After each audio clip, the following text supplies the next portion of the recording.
Hi everyone, Marilli here with the team rating video that I promised. So here it is. Few words of note. I wanted to try to change as little about the team as possible.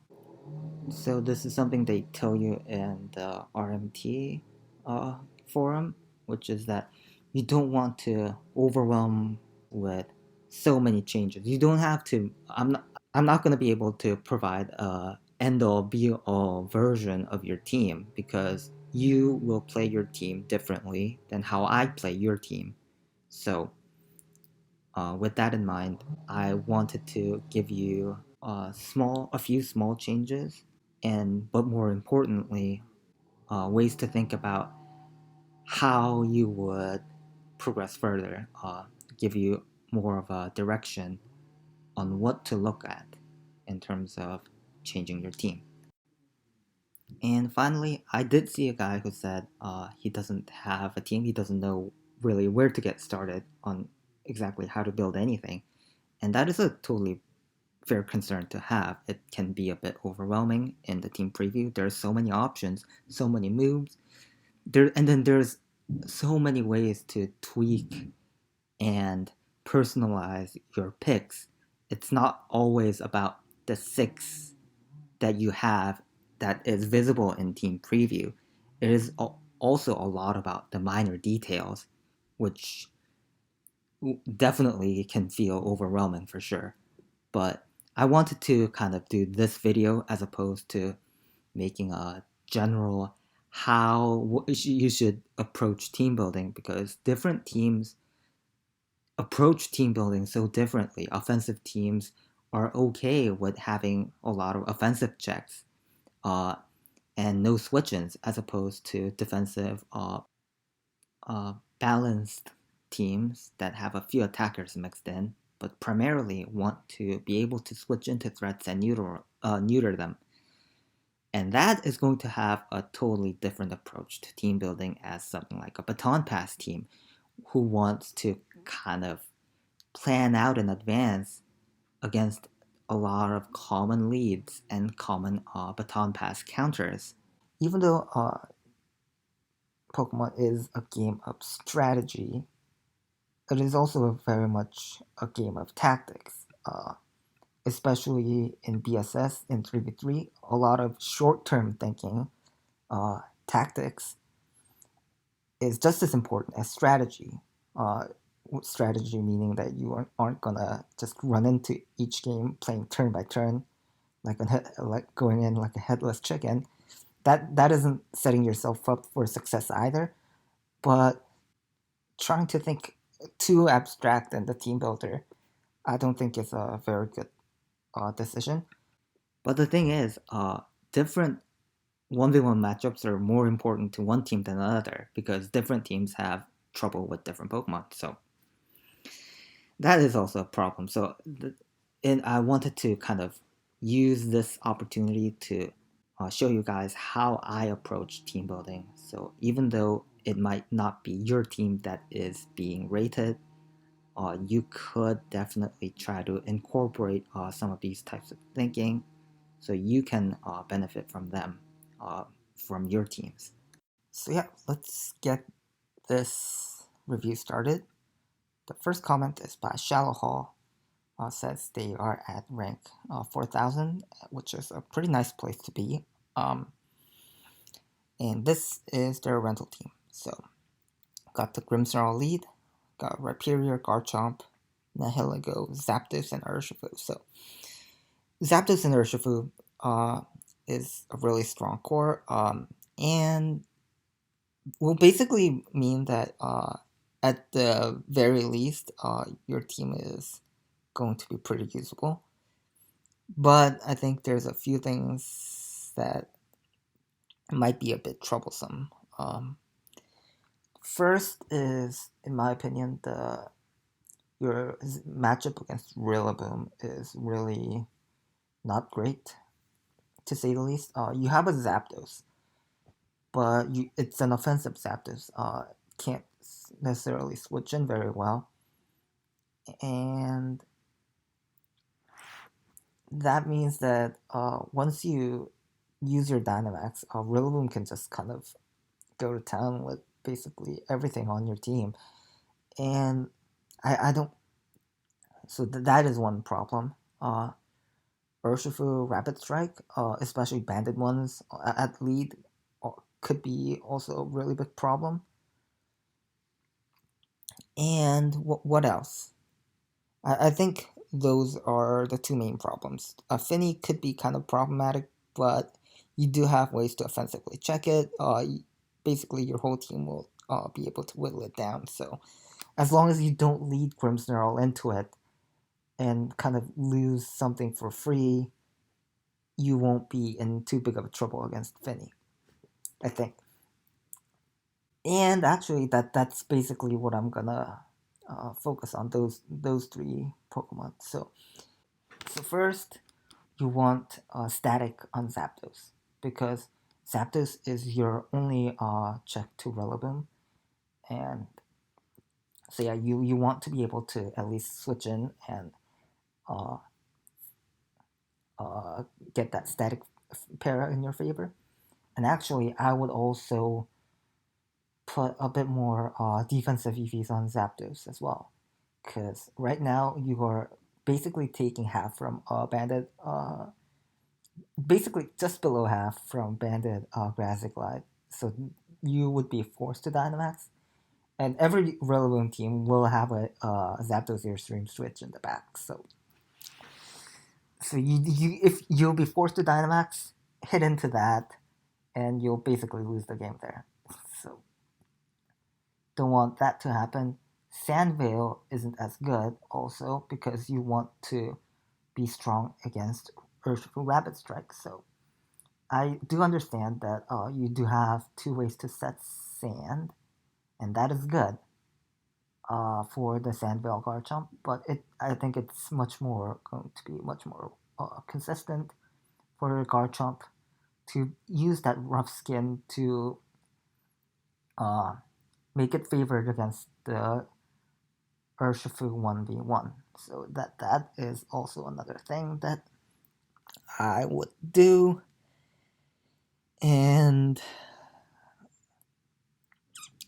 lastly, for the screens, I think the Ninetales Alola is actually a better fit for this team because it actually threatens a lot of the problem Pokemon that that I've just mentioned above. In fact, for example, or against Bandit Bandit Urshifu will never lead if you swap out your Grimmsnarl to Ninetales. So that is can't understate how important that is. So that I think that is a very small change that will be able to flip a lot of key matchups. If I mean, you could try to replace one of Rhyperior Garchomp and Nihilego. Try to put, but I don't think that's necessary here. I think try the Ninetales out. See how it works for you. You would use Freeze Dry, Moonblast. Moonblast is necessary because Freeze Dry actually won't get the one hit KO on Water Urshifu. So you want to be able to Moonblast that, and also, of course, Dark Urshifus. And Aurora Veil, of course. And the final slot is pretty much you got a lot of options. You could use Blizzard for general big damage. You could use Sheer Cold, also another common option. Lets you get one KOs and kind of really threaten things like Porygon too. Really impactful against teams that are using Zapdos, Urshifu, Garchomp, Porygon 2, Toxapex type of teams. So that is like literally a whole team. And Ninetales is super good against that, and that is why it's kind of popping off as an anti-meta pick right now. So if you get the chance, then try it out and see how it goes. This is the second comment from Tyradio. He has given me 2 rental codes. In fact, I'm just gonna look at the first one and try to get to as many people as possible, and at the end I'll look at the second team as well. If they're similar, then I'm guessing that my comments on this will kind of help with the second one. Let's see with the first team. It's got the Zapdos, Dragonite, Swampert, Porygon 2, Kartana, and Urshifu Dark. So this is a really standard core with the Zapdos Urshifu as has great synergy together. Also, he's got they got Swampert with the Stealth Rock Yawn, which enables setup from Kartana and Dragonite. So not only is this a team that has 6 individually strong Pokemon, it is also overflowing with synergy, right? So it has a several game plans that you can follow. So even when you aren't beating everything in a 1v1 matchup, you can kind of play the long game, play for the strategy, and that is a good thing. What isn't good, I think this team is definitely good enough for you to get to really high on the ladder. So there's a few things I would suggest that you do.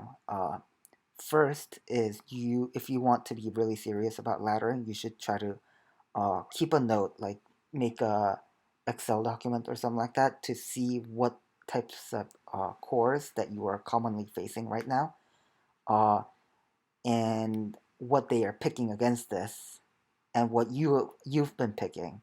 So this is gonna let you more easily identify what cores are common, what pairs or combinations of Pokemon that you have trouble navigating team preview with, and yeah, so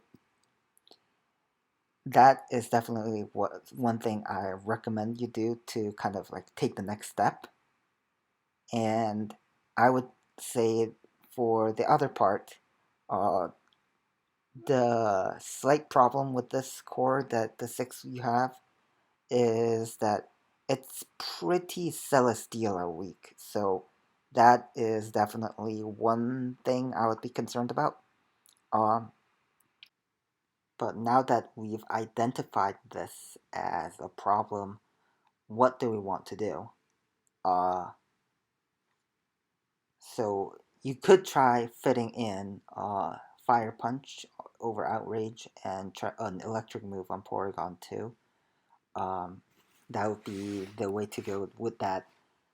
Least changes everything else about the team.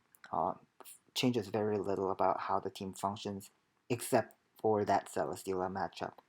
But it's really difficult to fit electric move on Porygon 2 right now. You kind of need the facade to actually do damage, to do general damage. Without Iron Tail, this team is like really weak against Nihilego, so I don't recommend doing that. Ice Beam is also kind of necessary because if they lead Lando, Lum Lando, that could be really bad. Actually, one thing you could do to kind of lessen the Lum Lando situation is you can put what do you call Torrent on Swampert, and that will let you Dynamax against a Landorus lead.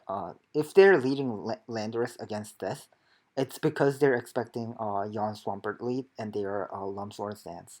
So you can try to kind of play around that, and that could get you somewhere. Uh, yeah, Thunderbolt is not easy to fit on this Porygon 2 at all, because like each of these moves serve its purpose. So I would say Fire Punch on Dragonite, but I think it might be better for you to if you can kind of change out this Dragonite for something else.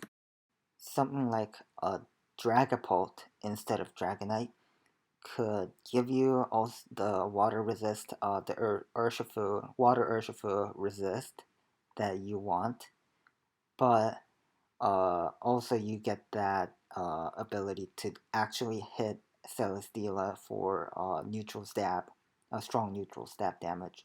You could use something like substitute Dragon Dance, Phantom Force, and Dragon Darts. That is one set that is pretty good, and that gives you also something to kind of go out after Swampert uses yawn and puts something to sleep and all that. So I think that is the change that I would try. But after trying that change, definitely look into kind of keeping a track of what your opponents are doing. So that is definitely a step forward in order to actually identify more problems and combat that. So let's look at the third team.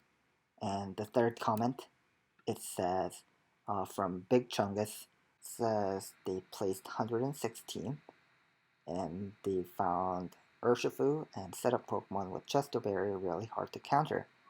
Congrats on the peak. And this is exactly what I am referring to. This not only has this person gotten really high up on the ladder, which is a good thing on its own, but also they have, in doing so, they have identified the problem with their team, and not even if they don't change anything about this team, as shown here, which is pretty good on its own already.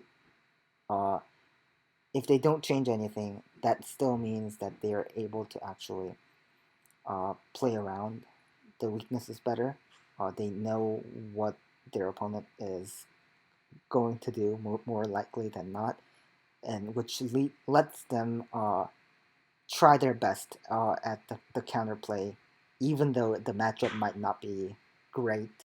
And I do think that is a really important thing. You are going to run into bad matchups. This is just the nature of the game. But you at least want to maximize your odds of winning when you are facing a set matchups. That is kind of what skill at this game usually involves.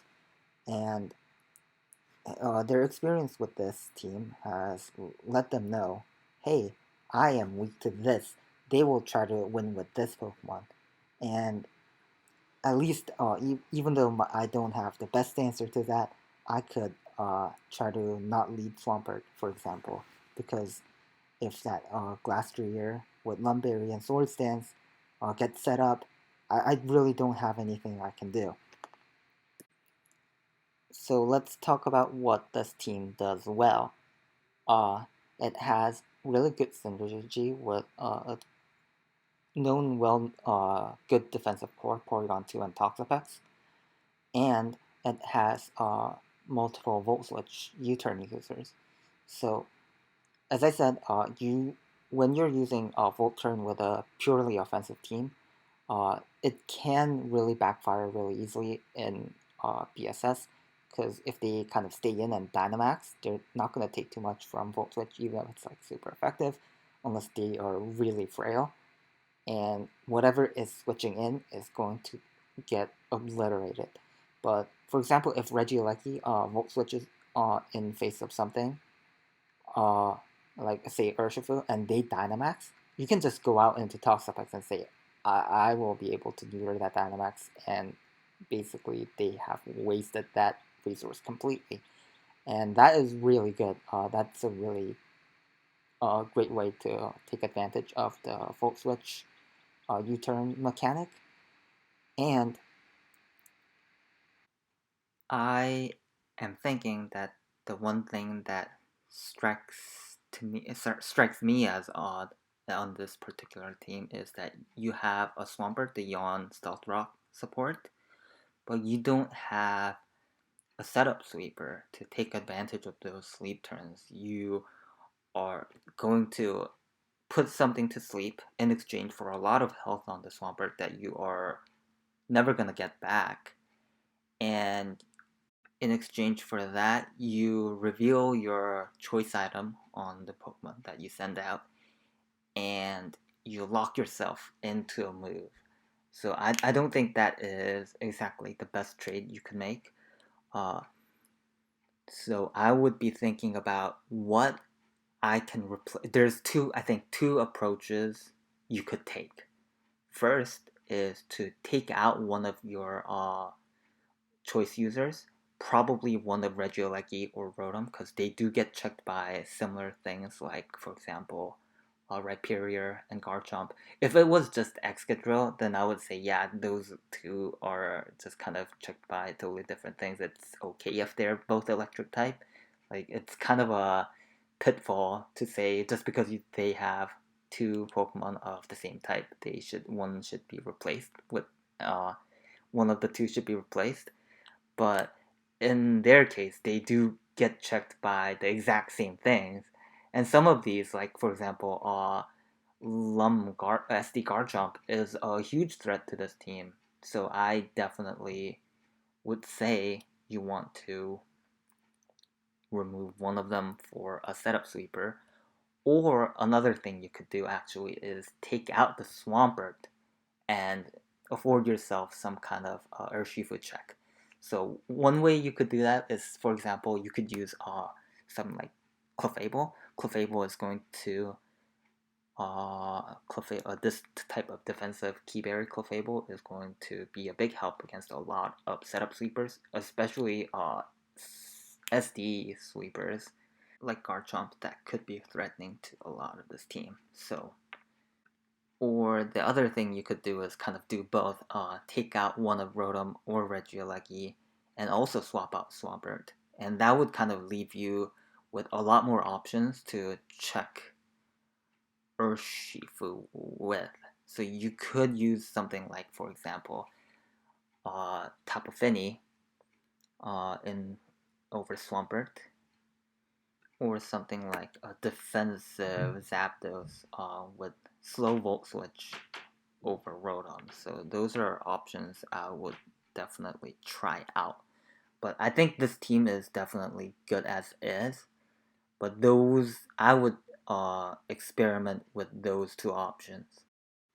Fourth is a team posted by Lucian Judah Plays, and they have a pretty interesting team that has a Butterfree. I am assuming that the Butterfree is going to be the centerpiece of the team. I'm assuming that they want to use it in spite of it being non-standard. As I can tell, Dragapult, Togekiss, Ferrothorn, Rotom, and Dracovish are all really standout Pokemon, but Butterfree isn't. So I'm assuming I want to keep the Butterfree here. And I would definitely change out the Butterfree set though. I would say there are two main ways you want to use Butterfree. The first way with this substitute set is substitute, sleep powder, quiver dance, and you want Hurricane as your main move. I know that Butterfree Gmax is a bug type move, and you want to be able to utilize that.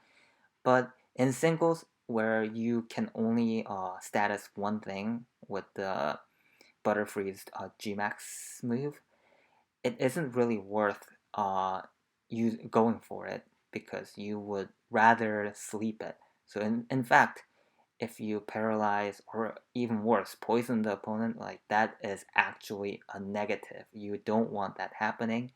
So if anything, if for that you want to use the Hurricane, which also has the benefit of being a far superior neutral coverage. It hits a lot of things neutrally, isn't resisted by much. And that is important, of course, because that is your only attacking move in this set. The other thing that you could try doing, is instead of substitute, if you want to keep the focus sash on the Butterfree, you could go Sleep Powder, Quiver Dance, Hurricane, and Baton Pass. So the choice of which Butterfree set you want to use will definitely have a huge impact in the team building phase. So the downside of the sub Sleep Powder Quiver Dance mono attacking Butterfree is that you actually want to use leftovers on it, because otherwise you are most likely going to be slowly draining your HP and you won't be getting anywhere too far, because Butterfree needs a lot of boosts to actually put in work. But leftovers, if you hit your sleep powders, almost indefinitely lets you go for the sleep powders repeatedly and sub after, and uh, and you're going to be healing most of the damage that you do to yourself with the substitute. But of course, using leftovers means that Butterfree is going to be KO'd by basically every move in the game. So what you want to do if you wanted to build a team with uh, leftovers Butterfree is use a lot of dedicated leads that are designed to bring your opponent's speed down. Something like a Scary Face Grimmsnarl is able to put speed control on your opponent so that the Butterfree can come in after and actually get the sleep powder off and get the loop going. As a small plug, Jake can say he is a friend of the channel, and he, I think, streamed a lot of Butterfree, leftovers, sub Butterfree games on Twitch before, and I think if you're interested in that type of gameplay, definitely go check him out. But if you want to kind of keep the focus sash on the Butterfree, which I can understand because it makes Butterfree a lot more consistent, is you might want to use Baton Pass on the set over Substitute. And what that lets you do is take advantage of your other threatening special sweepers. You have 3 here, Dragapult, Togekiss, and Rotom Heat. And actually, this is the direction that I will take here. But a note that both of these directions, whichever you take, is totally valid. If you were to do that, I would personally take out the specs on the Dragapult and put Life Orb on it, because that would be really helping you a lot during Dynamax. When Dragapult Dynamaxes, it Choice Specs is a dead item slot, so you want to be able to use something that can actually take advantage of the Dynamax with the stat boosts. And the 4 moves are that they seem totally fine here. You could use Wisp Hex on Special Dragapult, but I do see the anti-synergy with the Butterfree, so I will leave it as is. And for the Togekiss set, I like the Super Lux Scope Lens combination. It is a pretty decent choice, but I don't like the moves and the EV spreads on this. So I did see that you have 252 HP and 252 special attack, and there isn't anything wrong with two max spreads at all. But it's just that you want to be able to invest in some speed for Togekiss, because its biggest redeeming aspect is its ability to use Max Airstream and crit it, and then that does a lot of damage on its own, so you definitely want to outspeed relevant threats like Cinderace and Dragapult after Airstream boost. So I, I think that is really important.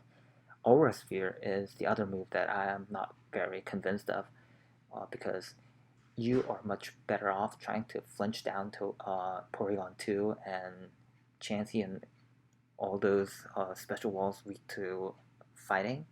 And Tyranitar is actually, first of all, already weak to Dazzling Gleam, and also it doesn't take much extra from Aura Sphere or Max Knuckle anyways, because Max Knuckle has poor base power.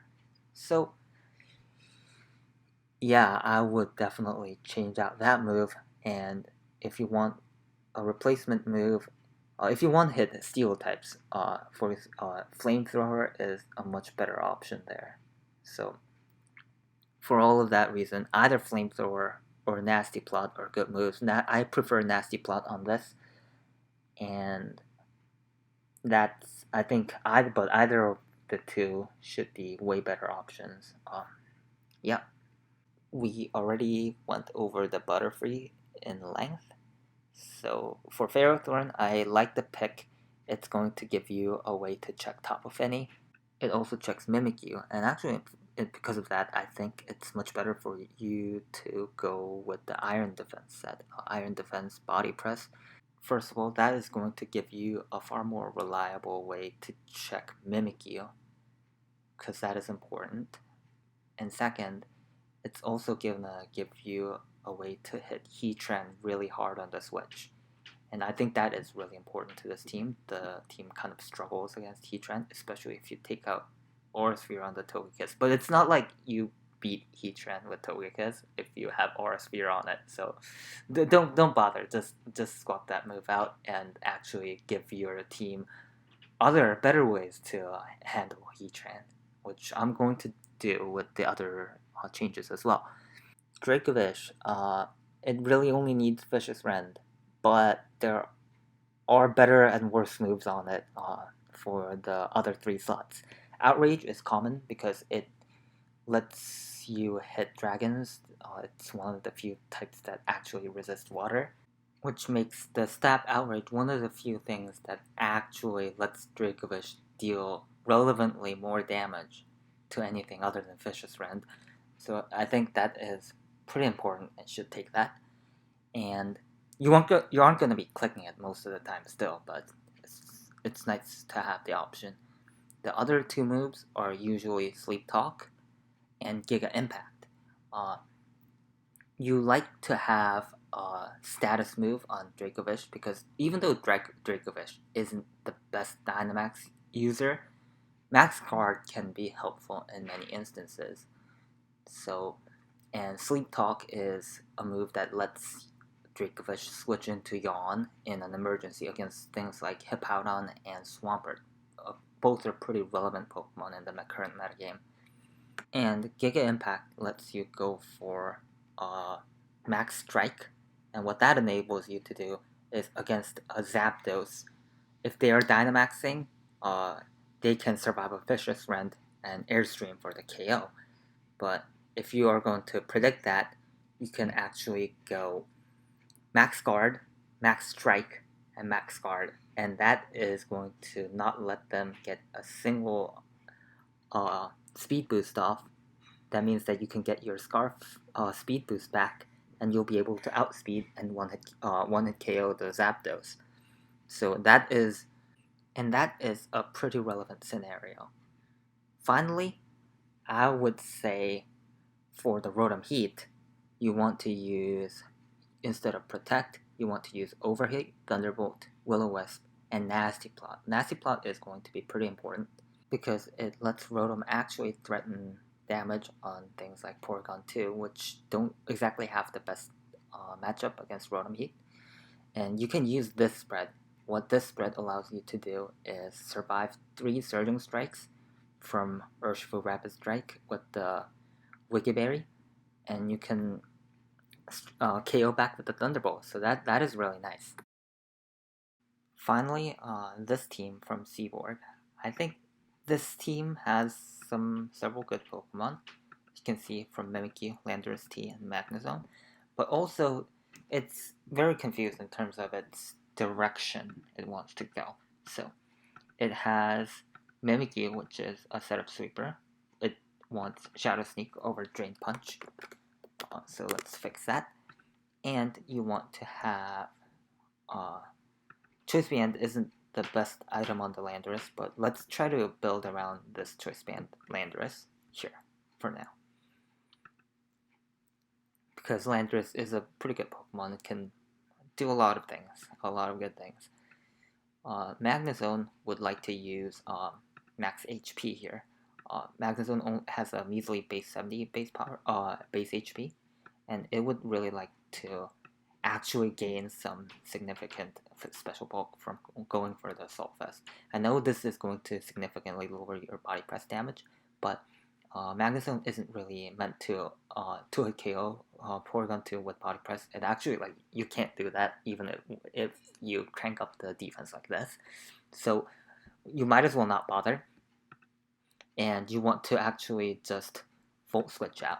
So instead of Mirror Coat, you would put Volt Switch. And this is going to let you force Porygon to repeatedly go for recovers and safely Volt Switch out and bring in something strong like an Urshifu that can actually threaten Porygon too, which it's something like that is not on the team right now, which is a big problem. So Magnezone feels definitely a bit out of place here. Cloister, the set is fine. Pin Missile doesn't really hit anything though, so you would much rather go for either Ice Shard or Liquidation. Both are pretty good moves here. And Ditto and Quagsire are definitely more of a stall Pokemon. As for the Ditto, you don't want naive max speed. This is really bad because what happens in case you come face to face with the Landorus T is that if you are faster and your imposter activates first, then you'll both end up with -1 attack Landers. But if you are slower, that means that their Intimidate activates first, and you transform into a neutral attack Lando. So you get to keep your neutral attack while they are intimidated. So you should change that to slow, but I don't think it's a really big concern. I would say the bigger concern here is definitely the lack of synergy, because Quagsire is pretty bulky, but it is not a one-man army. It is prone to several things. So things like Substitute, things like Rillaboom that just hit it super effectively, and there's a lot of checks. And the problem with this team is that it really struggles to switch into anything, right? Other than with the Quagsire. So once Quagsire is in, it can't get out, which is a problem because you want to switch in and out to actually take advantage of its bulk, but your team's not letting you do that. So that is a problem. So I want you to choose between one or the other. First is you could try to remove the Magnezone and Cloister and put in more defensive Pokemon. Or you could take out both the Ditto and the Quagsire and try to complete more of an offensive team. So, if I had to pick one, I would probably take out both the Magnezone and the Cloister with this team, and instead put in a Rillaboom check. You need a Rillaboom check here. And you could either pick Skarmory, which will let you kind of switch in. Well, not switch in very safely, but you would give you a sturdy Pokemon, which can help against Lapras. Or you could use Dragonite, because I think Dragonite is the better medical here. It has the Lapras isn't very common nowadays, but you could use Dragonite, and instead of Cloister, you would want something like a special wall. So you could use something like Porygon 2, you could use something like Cresselia. Cresselia is pretty good. It can use Calm Mind and actually threaten offensively, be threatening offensively, and you could actually pick it with Mimikyu and Landorus T. So I think that could be a really good pick here. Or if you want to keep the Magnezone and the Cloister, you would take out both the Ditto and the Quagsire. And as I said, with the Magnezone, you would change that set, and you would also want an Urshifu. Could use because Band is on the Landorus T, you could use the Scarf Urshifu here. And for the final slot here, I think you want to use something that is actually going to break through something like an Iron Defense Ferrothorn, because I mean, being leaning to physical versus special, that is not a problem on its own. The problem arises when you cannot beat specific physical or special walls. And Ferrothorn is an example of something that you will be really hard countered by as of this. So you want to use something that can check that. Something like Zapdos will be pretty good here. Alternatively, you could use something like a Dragapult. Use Special Dragonite. That could be a pretty good pick as well. But I'm personally gonna pick a Special Dragapult here, because it's gonna give you the best matchup against Urshifu Rapid Strike, which kind of has a really good matchup on this team, and a lot of those are using Ice Punch right now, so Special Dragapult can actually still beat that 1v1 in a Dynamax max off. So that I think that's what takes it for the Dragapult here over Dragonite. So yeah, that's going to be 5 teams that I've commented on. I will link the POKEPASTE of basically the summary of what I've talked about for each team, the final results of all the tweaks. And yeah, that is it for this episode. I'll see you soon with more. Bye.